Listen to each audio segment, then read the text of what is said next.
Good morning, everybody. Can you hear me okay? Thanks. So, John's a tough act to follow, and to be honest, that's about the best advert you're going to get for KNAPP ever. So what John's very kindly done is walked us through the history of the John Lewis partnership and how we've worked with them as a customer. And for the next 20 minutes or so, you're going to see KNAPP's view of the future, so how we're looking forward and the tools that we can deploy to manage that. So a bit like John Lewis, I'm afraid we've got a few videos that are quite self-indulgent, but we'll let those roll and then we'll go from there.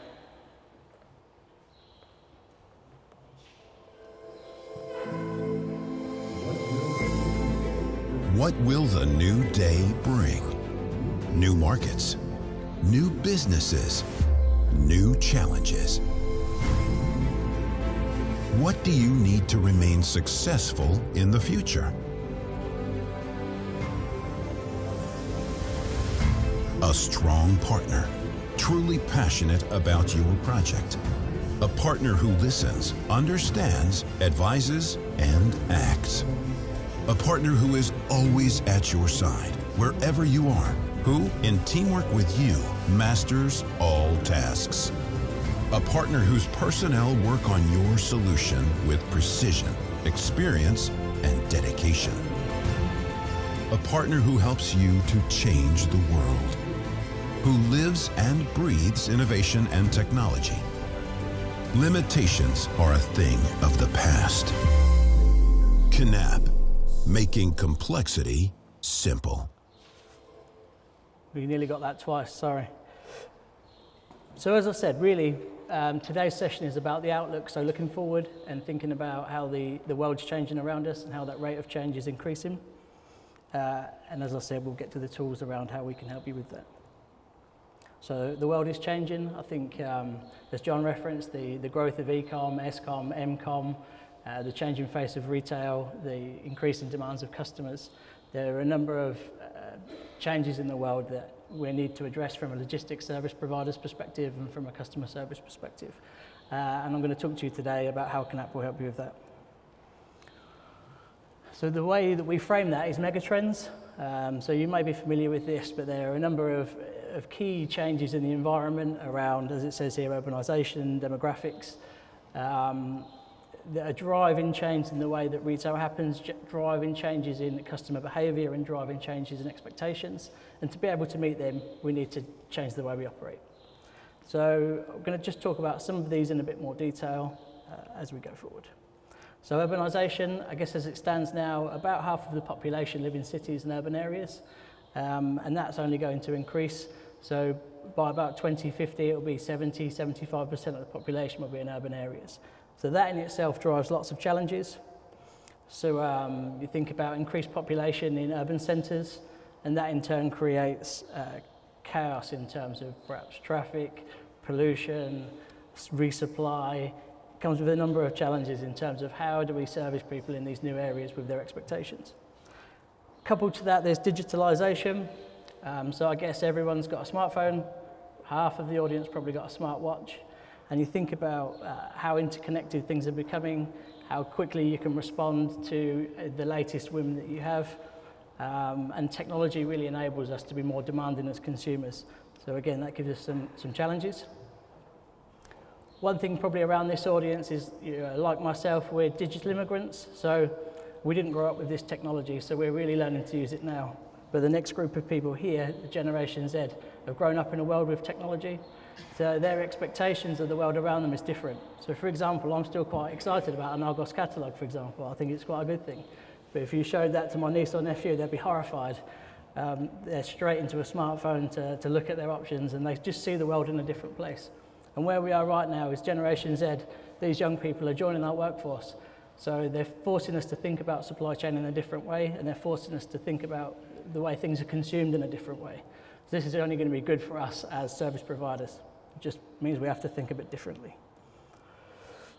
So not only have we got the Generation Z coming along, we've also got young people who are really now fully integrated in digital technology. And then, for example, just recently my parents got an Alexa device, and they think it's the best thing since sliced bread. So at both ends of the spectrum, really, everyone's starting to switch on to digital technology, and I think a few years ago we used to complain that perhaps technology wasn't really effective, but now I think it's safe to say that e-commerce particularly and m-commerce and online tools are really, really powerful, and they're only going to get increasingly powerful. So we need the tools to help manage that. What all of that technology does is changes customer behaviour, so it changes expectations really. Gone are the days of day one for day 5, gone are the days of day 1 for day 2. You know, people are really thinking about same day deliveries.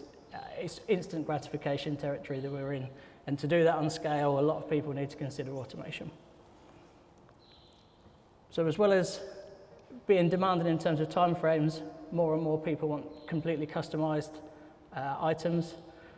I had an interesting experience driving up here yesterday. I stopped at McDonald's, I drove up late, and there's a big sign above the counter that said, if you don't want to wait, there's an app and you can order a customised meal and get it on arrival.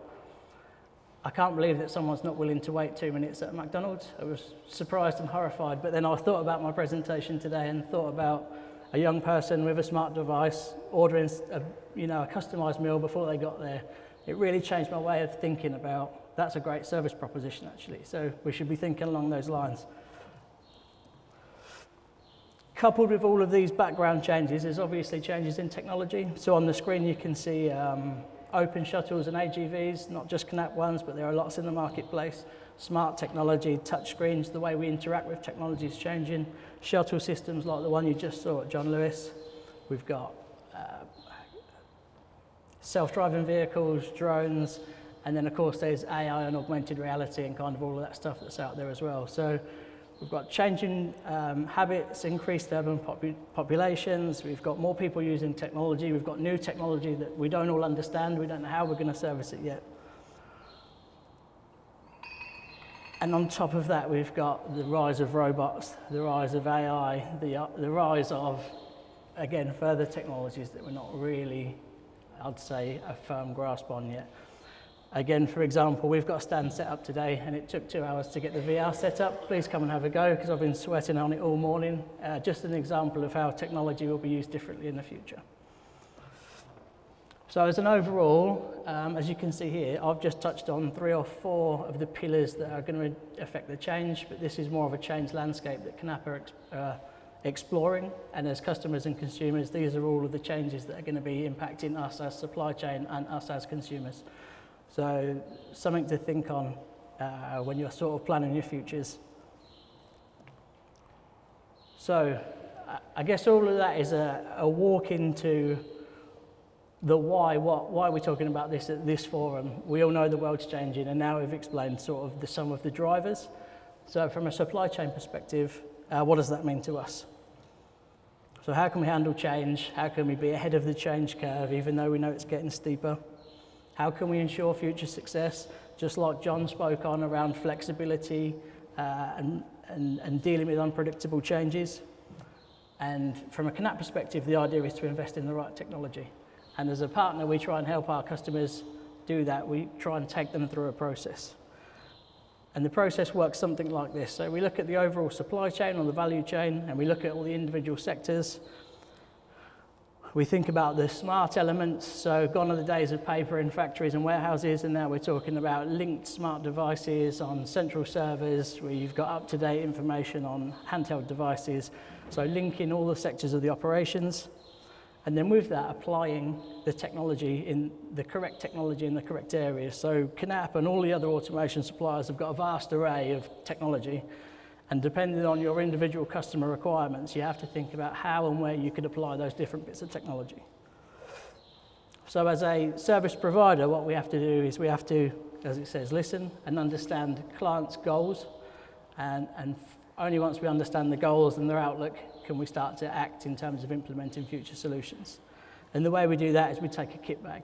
So on the screen you can see conveyor systems, goods demand stations, there's always a human element, A-frames, open shuttles, robots, pockets.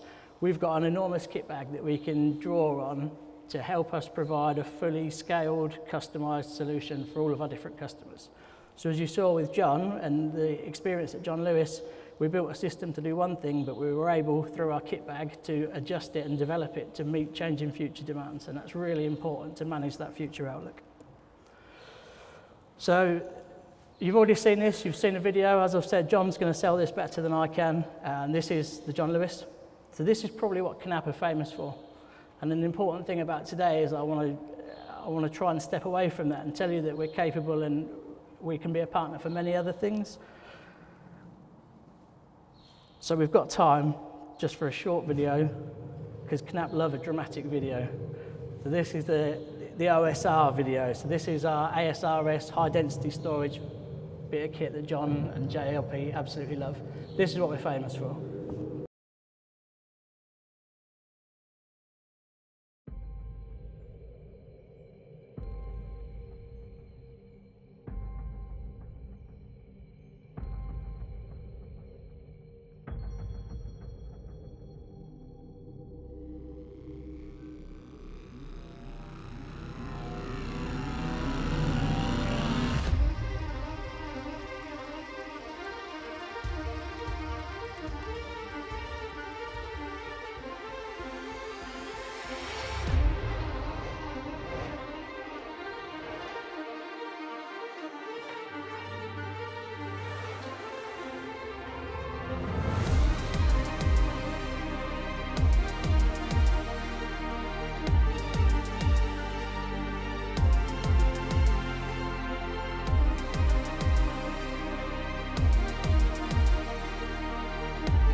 We've got robotics really, really growing. There's robotics, as John said, we're doing a project with John Lewis currently.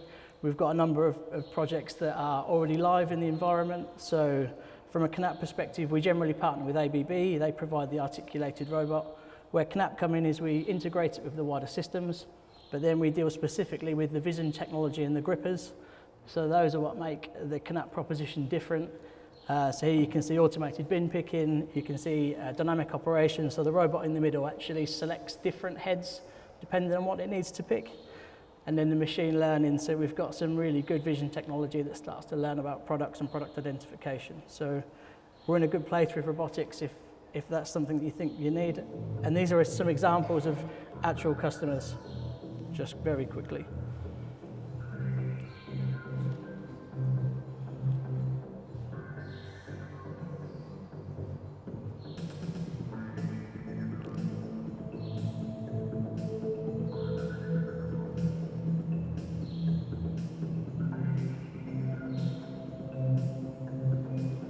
So you can see this robot's doing a pick and place activity and switching heads so that it can actually handle different pack types. And this robot's picking into a pocket system so that it can go into sortation medium, so those items are sorted and customer-friendly sequenced.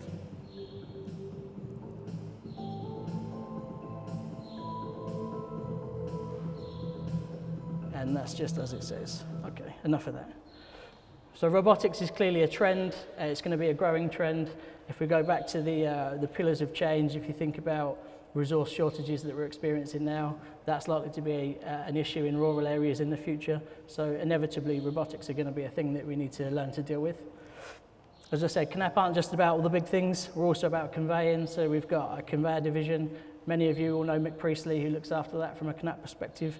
We've got conveyors, pallet conveyors, pocket systems, a whole plethora of technology that comes together in an integrated system. So you know about conveyors and conveyor systems, you know about open shuttles, so AGVs, we have shuttles that move totes and pallets. More and more, if you talk about flexibility, these are the tools that join up different areas of operations without investing in huge conveyor systems.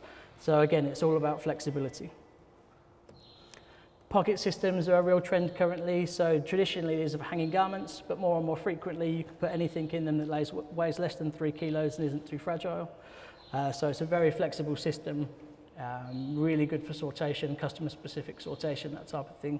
What we're seeing increasingly is the combination of pocket technology and OSR, and in fact the combination of any technologies that we've just been through. So I'd say in terms of the toolkit, that's all of the big things. But what the message I wanted to give you today really is that KNAPP's not just about the big stuff. So if you come and visit us today, we've also got lots of tools that help operations. So for example, this is a KHT scanner. We've got a live one that's up and running. Please come and have a look at that. I'll tell you all about it. So I was going to show you a video, but there's no point because we've got one. So please just come and have a look, and that'll be much simpler for me. So almost closing, from a KNAPP's perspective, DNA is in that, innovation is in our DNA, sorry. We've had to evolve, so our company is nearly 70 years old, started with a machine that put jam in donuts, and we're now one of the biggest automation providers in the world. So what we're trying to do is evolve to meet the new needs. So we can see the demands, we can see the mega trends, we can see the change in demographics, we can see the increase in demands of the younger generations, and we're innovating to help everybody succeed in that space. So the message from me is we've got lots of technology that will help you, and please just come and ask, and I'll be happy to support and help you and tell you a bit more about what we do.